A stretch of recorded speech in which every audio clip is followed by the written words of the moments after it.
அதிகாரம் 2.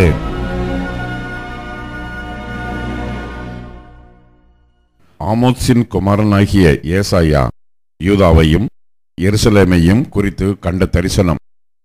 கடைசி நாட்களில் கர்த்தருடைய ஆலயமாகிய பர்வதம் பர்வதங்களின் கொடுமுடியில் ஸ்தாபிக்கப்பட்டு மலைகளுக்கு மேலாய் உயர்த்தப்படும். எல்லா ஜாதிகளும் அதற்கு ஓடி வருவார்கள். திரளான ஜனங்கள் புறப்பட்டு வந்து, நாம் கர்த்தரின் பர்வதத்துக்கும் யாக்கோபின் தேவனுடைய ஆலயத்துக்கும் போவோம், வாருங்கள். அவர் தமது வழிகளை நமக்கு போதிப்பார், நாம் அவர் பாதைகளில் நடப்போம் என்பார்கள். ஏனெனில் சீயோனிலிருந்து வேதமும் எருசலேமிலிருந்து கர்த்தரின் வசனமும் வெளிப்படும்.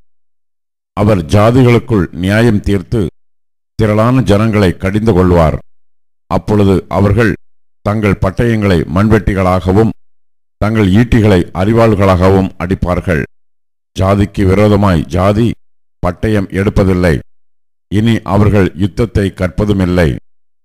யாக்கோபின் வம்சத்தாரே, கர்த்தரின் வெளிச்சத்திலே நடப்போம், வாருங்கள். யாக்கோபின் வம்சத்தாராகிய உம்முடைய ஜனத்தை கை நெகிழ்ந்தீர். அவர்கள் கீழ்த்திசையாரின் போதகத்தால் நிறைந்து பெலிஸ்தரைப் போல் நாள் பார்க்கிறவர்களாயிருந்து அந்நிய புத்திரர் மேல் பிரியப்படுகிறார்களே. அவர்கள் தேசம் வெள்ளியினாலும் பொன்னினாலும் நிறைந்திருக்கிறது. அவர்கள் பொக்கிஷங்களுக்கு முடிவில்லை. அவர்கள் தேசம் குதிரைகளாலும் நிறைந்திருக்கிறது. அவர்கள் இரதங்களுக்கும் முடிவில்லை.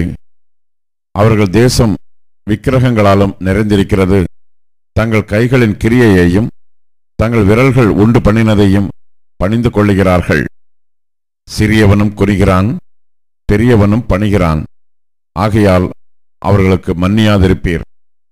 கர்த்தரின் பயங்கரத்திற்கும் அவருடைய மகிமை பிரதாபத்திற்கும் விலகி நீ கன்மலையில் ஒதுங்கி மண்ணில் ஒளித்துக்கொள். நகரின் மேட்டிமையான கண்கள் தாழ்த்தப்படும், மனுஷரின் வீராப்பம் தணியும். கர்த்தர் ஒருவரே அந்நாளில் உயர்ந்திருப்பார்.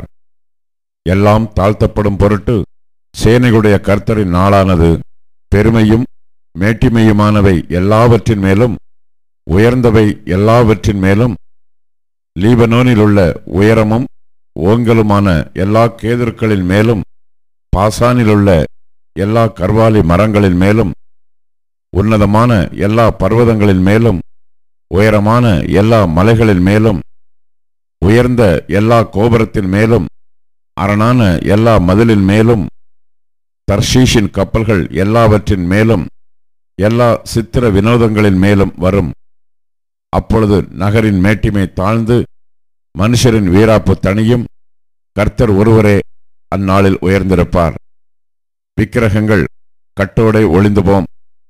பூமியை தத்தளிக்க பண்ண கர்த்தர் எழும்பும்போது அவருடைய பயங்கரத்திற்கும் அவருடைய மகிமை பிரதாபத்திற்கும் விலகி கன்மலைகளின் கெபிகளிலும் பூமியின் குகைகளிலும் புகுந்து கொள்வார்கள். பூமியை தத்தளிக்க பண்ண கர்த்தர் எழும்பும் அந்நாளிலே அவருடைய பயங்கரத்திற்கும் அவருடைய மகிமை பிரதாபத்திற்கும் விலகி கன்மலைகளின் வெடிப்புகளிலும் குன்றுகளின் சந்துகளிலும் புகுந்து கொள்ளும்படிக்கு மனுஷன் பணிந்து கொள்ள தனக்கு உண்டாக்கி இருந்த தன் வெள்ளி விக்கிரகங்களையும் தன் பொன் விக்கிரகங்களையும் மூஞ்சூர்களுக்கும் துறிஞ்சில்களுக்கும் எரிந்து விடுவான். நாசியிலே சுவாசமுள்ள மனுஷனை நம்புவதை விட்டுவிடுங்கள். எண்ணப்படுவதற்கு அவன் எம்மாத்திரம்?